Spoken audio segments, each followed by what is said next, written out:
तो दोस्तों सबसे पहले आते हैं इमरान हाशमी। इमरान हाशमी पहले कुछ इस तरह नज़र आते थे और अब हाल ही में कुछ इस तरह दिखाई देते हैं। 46 वर्ष के हो गए हैं 2026 में।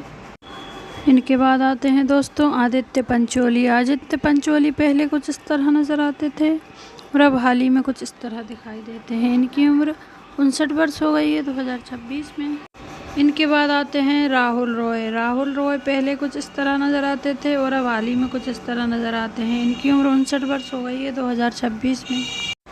इनके बाद आते हैं दोस्तों जॉन इब्राहिम। जॉन इब्राहिम पहले कुछ इस तरह नज़र आते थे और अब हाल ही में कुछ इस तरह दिखाई देते हैं।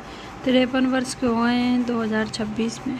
अब आते हैं दीपक तिजोरी। दीपक तिजोरी पहले कुछ इस तरह नज़र आते थे और अब 2026 में कुछ इस तरह दिखाई देते हैं। इनकी उम्र 65 वर्ष हो गई है। अब आते हैं फरदीन खान। फरदीन खान पहले कुछ इस तरह नज़र आते थे और अब 2026 में कुछ इस तरह दिखाई देते हैं। ये 51 वर्ष के हो गए हैं।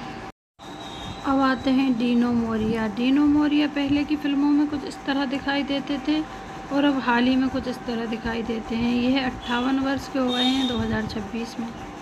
इनके बाद आते हैं दोस्तों अर्जुन रामपाल। अर्जुन रामपाल पहले कुछ इस तरह नज़र आते थे और अब हाल ही में कुछ इस तरह दिखाई देते हैं। इनकी उम्र 52 वर्ष हो गई है 2026 में।